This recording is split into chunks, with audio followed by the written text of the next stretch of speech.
Hello friends, प्रकाश की प्रकृति एवं इसके संचरण के संबंध में दो सिद्धांत प्रचलित है। पहला सिद्धांत है न्यूटन्स कॉर्पस्कल्स थ्योरी अर्थात न्यूटन का कणिका सिद्धांत, और दूसरा है हाइगेंस का तरंग सिद्धांत अर्थात वेव थ्योरी ऑफ लाइट। 1675 में न्यूटन ने कहा था कि प्रकाश के प्रत्येक स्रोत से बहुत ही माइन्यूट कण उत्सर्जित होते हैं जो किसी माध्यम में एक सीध में चलती है, और जब ये कण हमारे आंखों में प्रवेश करती है तब ये देखने की संवेदना उत्पन्न करती है। न्यूटन ने बहुत सारे प्रयोग किए और वे परावर्तन और अपवर्तन की व्याख्या कर सके, परंतु interference of light, diffraction of light एवं पोलराइजेशन के बारे में वे नहीं बता सके। क्रिश्चियन हाइगेंस जो न्यूटन के समकालीन थे, 1678 में उन्होंने प्रकाश को एक तरंग कहा और इसके संचरण के लिए एक काल्पनिक अर्थात हाइपोथेटिकल मीडियम की कल्पना की, जिसे ईथर कहा गया। हाइगेंस के तरंग सिद्धांत को तब मान्यता नहीं मिल सकी क्योंकि तब साइंटिस्टों की एक कम्युनिटी यानी जमात न्यूटन के अंध समर्थक थे। न्यूटन के खंडन करने वालों को उनका कठोर विरोध का सामना करना पड़ता था, अर्थात हाइगेंस की थ्योरी को कचरे के डब्बे में डाल दिया गया। इसके लगभग 100 साल बाद 1801 में एक वैज्ञानिक थॉमस यंग ने हाइगेंस के सिद्धांत का समर्थन करते हुए बहुत सारे प्रयोग किए। आइए देखते हैं हाइगेंस के तरंग सिद्धांत को। Welcome to the classroom. जैसा कि हमने पहले भी कहा, हाइगेंस ने प्रकाश तरंग को संचरण के लिए जिस काल्पनिक माध्यम यानी हाइपोथेटिकल मीडियम की कल्पना की उसे ईथर कहा गया। A luminous body is a source of disturbance in a hypothetical medium is called ether. Okay? समान कला या फेज की स्थिति में रहने वाले ईथर कणों को स्पर्श करने वाली काल्पनिक सतह के तरंग पृष्ठ को तरंगाग्र अर्थात वेव फ्रंट कहा गया। The continuous locus of all the ether particle vibrating in the same phase is called wave front, या यूं कहें wave front is a locus of all those points whose phase are exactly the same, यानी समान कला में स्थित रहने वाले ईथर के कणों को स्पर्श करने वाली काल्पनिक पृष्ठ तल को तरंगाग्र। किसी बिंदु से तुरंत उत्पन्न होने वाले पृष्ठ को तरंगिका, यानी तुरंत जो उत्पन्न होता है उसको बोलते हैं तरंगिका, और वही तरंगिका जब आगे बढ़ करके स्फेरिकल रूप धारण कर लेता है तो ऐसे कई सारे स्फेरिकल तरंगिका का जो पृष्ठ तल होगा उसको हम लोग बोलते हैं वेव फ्रंट। ठीक है, तो वेव फ्रंट से पैदा होता है वेवलेट यानी तरंगिका, और वेवलेट फिर आगे चल करके तरंगाग्र यानी वेव फ्रंट का रूप धारण कर लेता है। ठीक है, जैसे कि मान लेते हैं कि एक प्रकाश स्रोत है S और इससे होकर के सभी दिशाओं में क्या है, प्रकाश चल रही है। ठीक है, सभी दिशाओं में चल रही है, और इससे इसी दिशाओं में प्रकाश के जो तरंग हैं कुछ इस प्रकार से चल रहे हैं। ठीक है, इस दिशा में अगर हम ले तो प्रकाश के तरंग कुछ इस प्रकार से चल रहे हैं। ठीक इसी प्रकार से अगर इस दिशा में ले तो प्रकाश के तरंग कुछ इस प्रकार से चल रहे हैं। अगर इस दिशा में हम लोग ले तो प्रकाश के तरंग कुछ इस प्रकार से चल रहे हैं। तो कहता है कि locus of all those point whose phase are exactly the same, समान कला में स्थित रहने वाले ईथर कणों को स्पर्श करने वाली काल्पनिक सतह को हम लोग तरंग पृष्ठ यानी तरंगाग्र यानी वेव फ्रंट कहते हैं। ठीक है, तो ये अलग अलग एक ही तरंग यानी एक ही प्रकाश के स्रोत से सभी दिशाओं में तरंग जा रही है। तो इसके ऐसे बिंदुओं को सेलेक्ट करें जिनकी कला यानी जिनका फेज सेम है। फॉर एग्जाम्पल इस बिंदु को हम सेलेक्ट करते हैं। ठीक है, तो सेम कला में रहने वाला ये इस तरंग में बिंदु यहां पर सेम होगा, इसी प्रकार से इस बिंदु की कला समान होगी, इसी प्रकार की इस बिंदु की कला समान होगी। तो ऐसे सभी किसी तरंग में ऐसे सभी बिंदुओं को मिलाने वाले पृष्ठतल को हम लोग क्या कहते हैं, तरंगाग्र कहते हैं। तो इसकी लोकस क्या होगा, ऐसे इसको मिला देंगे इस सभी बिंदुओं को इस प्रकार से, ठीक है, और भी अलग अलग दिशा में। तो ये जो पृष्ठतल, गोलाकार पृष्ठतल तैयार होगा, इसी पृष्ठतल को हम लोग कहते हैं तरंगाग्र। तो इस तरंगाग्र का डेफिनेशन क्या हो सकता है कि समान कला में स्थित रहने वाले ईथर कणों को स्पर्श करने वाली काल्पनिक सतह को काल्पनिक सतह के पृष्ठ को तरंगाग्र कहते हैं, यानी वेव फ्रंट कहा जाता है, ठीक है। तो इस तरह से हम लोग क्या होगा, ढेर सारे तरंग हम लोग कंसीडर कर सकते हैं, इस दिशा में भी, इस दिशा में भी तरंग ढेर कंसीडर कर सकते हैं। तो जो समान कला में, जैसे मान लेते हैं यहाँ इस बिंदु को ले लेते हैं, तो ये बिंदु और ये बिंदु और ये बिंदु, इस सभी बिंदुओं के क्या है, पृष्ठतल सेम है। तो ये जो गोलाकार पृष्ठतल होगा, सतह होगा, इसको हम लोग बोलेंगे तरंगाग्र, ठीक है। प्रकाश के स्रोतों के आकार के अनुसार वेव फ्रंट जो है वो 3 प्रकार के हो सकते हैं।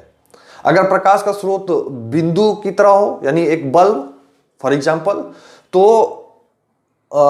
उससे निकलने वाला जो वेव फ्रंट होगा वो स्फेरिकल वेव फ्रंट होगा, यानी गोलाकार वेव फ्रंट, ठीक है। और अगर प्रकाश का स्रोत लीनियर हो, लंबा, जैसे कि ट्यूबलाइट, मरकरी, तो उससे निकलने वाला जो वेव फ्रंट होगा वो बेलनाकार वेव फ्रंट यानी सिलेंड्रिकल वेव फ्रंट होगा, ठीक है। और अगर प्रकाश का स्रोत समतल हो तो समतल सतह से निकलने वाला wave front plane wave front कहलाएगा या फिर समतल वेव फ्रंट कहलाएगा, ठीक है। तो मैं उम्मीद करता हूं कि अब तरंगाग्र यानी वेव फ्रंट के बारे में एक आइडिया हो गया होगा, ठीक है। और इतना बात ध्यान रखें कि वेव फ्रंट का बच्चा है वेवलेट, और वेवलेट जब बड़ा होता है तो वेव फ्रंट का रूप धारण करना, बहुत सारे वेवलेट जब बड़े होते हैं तो वेव फ्रंट का रूप धारण कर लेता है, और फिर वही वेव फ्रंट वेवलेट्स को पैदा करता है। और हाइगिंस के प्रिंसिपल में भी यही सारी बात है, ठीक है। तो हम लोग अब देखते हैं हाइगिंस का सिद्धांत जो है वो क्या कहता है।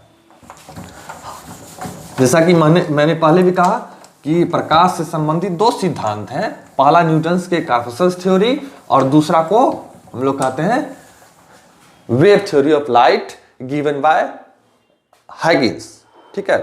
तो न्यूटन का कार्पसल्स थ्योरी कहता है, पहला पॉइंट, इसको मैंने 3 भाग में डिवाइड किया है। पहला पॉइंट कहता है every point of wave front acts as a source of new disturbance, ठीक है।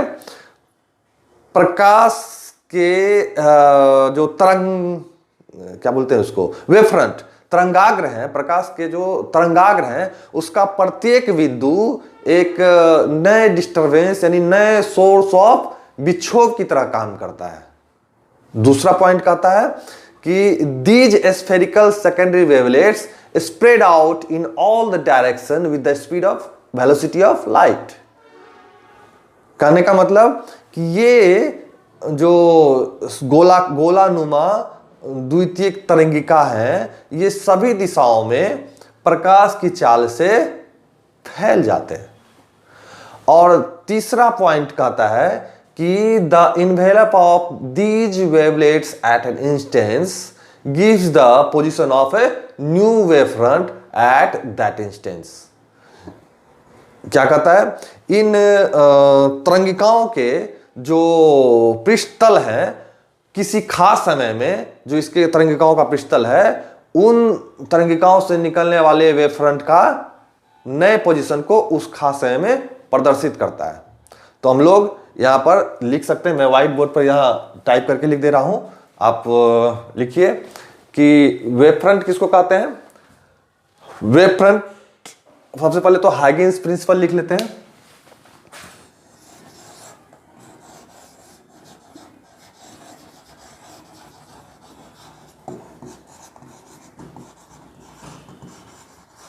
हाइगिंस प्रिंसिपल, इसको हम लोग 3 पॉइंट में डिवाइड करेंगे। पहला, every point of wave front acts as a source of new disturbance called secondary wavelets. These spherical secondary wavelets spread out in all the direction with the speed of light. And third point is the envelope of these wavelets the envelope of these wavelets at an instance give the position of new wavefront. Hindi में आप लिखिए, मैं यहां पर लिख दे रहा हूं type करके. कहता है तरंगाग्र पर स्थित प्रत्येक बिंदु एक विक्षोभ के नए तरंग स्रोत की तरह कार्य करता है, जिसे द्वितीयक तरंगिका कहते हैं. ये द्वितीयक गोलानुमा तरंगिकाएं प्रत्येक बिंदु से निकलकर मूल प्रकाश की चाल से सभी दिशाओं में फैल जाती है. और तीसरा पॉइंट कहता है किसी भी क्षण सभी द्वितीयक तरंगिकाओं को स्पर्श करते हुए खींचा गया पृष्ठ उस क्षण पर तरंगाग्र की नवीन स्थिति को प्रदर्शित करता है. ठीक है, तो आप पहले नोट कर लीजिए. ओके, कहने का मतलब कि मान लिया जाए कि एक प्रकाश स्रोत S है और इससे होकर के एक तरंगाग्र यानी वेव फ्रंट AB निकल रही है. तो हम ज्योमेट्रिकल कंस्ट्रक्शन करके इसमें नए तरंगाग्र यानी नए वेव फ्रंट की स्थिति को किसी खास समय में प्रदर्शित कर सकते हैं. तो हाइगेंस का सिद्धांत में पहला पॉइंट कहता है कि every point of a wave front acts as a source of new disturbance. किसी तरंगाग्र का प्रत्येक बिंदु एक नए प्रकाश के स्रोत की तरह कार्य करता है. तो हम लोग इसमें ज्योमेट्रिकल कंस्ट्रक्शन करते हैं. नंबर ऑफ पॉइंट हम लोग सेलेक्ट कर लेते हैं A, B, C, D, E, F, G, H. इस प्रकार से नंबर ऑफ पॉइंट, ढेर सारे पॉइंट हम लोग सेलेक्ट कर लेते हैं. ठीक है, तो ये प्रत्येक बिंदु जो है ये क्या होगा कि नए प्रकाश के स्रोत की तरह यानी सोर्स ऑफ डिस्टरबेंस की तरह एक्ट करेगा, जिससे कि तरंगिका निकलेगी और फिर ये वेव फ्रंट का रूप धारण करेगा. तो हम लोग ज्योमेट्रिकल कंस्ट्रक्शन करते हैं. चूंकि प्रकाश की चाल t इक्वल टू 0 समय है और प्रकाश की चाल है v, प्रकाश v वेलोसिटी से जा रहा है, तो t समय के बाद मान लेते हैं कि समय गुजर गया t इक्वल टू t समय में क्या होगा कि vt रेडियस का हम लोग इस पर तरंगिका प्राप्त होगी यानी गोलाकार. तो इस पे हम लोग vt रेडियस लेते हुए इसमें गोले का रचना कर देते हैं. ढेर सारे गोले तैयार होंगे जिसका कि रेडियस यानी त्रिज्या क्या होगा v इंटू टी. ढेर सारे गोले का निर्माण कर दिए, जितने बिंदु उतने गोले इस तरह से. ठीक है, और इस प्रत्येक गोले का रेडियस कितना होगा, ये v into T, vt radius है. ठीक है, तो t समय के बाद जो इतने गोले तैयार होते हैं तो इन गोलों की चाल, दूसरा पॉइंट में कहता है कि प्रकाश की चाल के बराबर होगा. तो सभी गोलों का चाल कितना हो गया, प्रकाश की चाल के बराबर हो गया, है ना. और तीसरे पॉइंट में कहता है कि ये जो सभी दिशाओं में फैल रही है तरंगिका, तो तीसरे पॉइंट में कहता है कि इसके जो इन्वेलप होंगे किसी खास समय में, तो इसका इन्वेलप हम लोग मान लेते हैं, यानी इन्वेलप का मतलब कि इसके पृष्ठतल, ये पृष्ठतल है जो कि सभी गोलाकार सतहों को स्पर्श कर रहा है. तो ये स्पर्श पृष्ठतल t समय के बाद a डैश b डैश पृष्ठतल प्राप्त होता है जो सभी गोलाकार सतहों को स्पर्श कर रहा है t समय के बाद. तो ये जो a डैश b डैश है नए वेव फ्रंट की स्थिति को, एक खास समय में नए वेव फ्रंट की स्थिति को प्रदर्शित कर रहा है. ठीक है, यही नहीं, ये इसके बैकवर्ड डायरेक्शन में भी वेव फ्रंट t समय के बाद प्राप्त होता है, जिसको हम लोग a double dash b double dash से प्रदर्शित करते हैं. ठीक है, और इसके केंद्र से होकर गुजरने वाली रेखा, इसको हम लोग क्या कहते हैं, इसको हम लोग किरण कहते हैं, रे. ठीक है, और आगे चल करके फिर ये क्या होगा, ये तो स्फेरिकल वेव फ्रंट है, आगे चल करके ये बहुत दूरी तय करेगी, तो इसका क्या हो जाएगा, कर्वेचर बहुत छोटा होने के कारण ये एक प्लेन वेव फ्रंट का रूप धारण कर लेती है, कुछ इस प्रकार से. इस पर ढेर सारे बिंदु जैसे यहां लिए थे वैसे यहां पर भी ढेर सारा बिंदु B, C, D, E, F, जी, इसमें ढेर सारा गोला जिसकी रेडियस VT, ढेर सारे गोले यानी सेकेंडरी वेवलेट्स, ढेर सारे गोले, ठीक है। और इसके ये तो AB वेव फ्रंट था, और इसका पृष्ठ तल जो हो जाएगा A डैश B डैश, नए वेव फ्रंट की स्थिति। और बैकवर्ड डायरेक्शन में अगर दिखाना चाहें तो हम लोग A double dash B double dash, और ये हो गया रे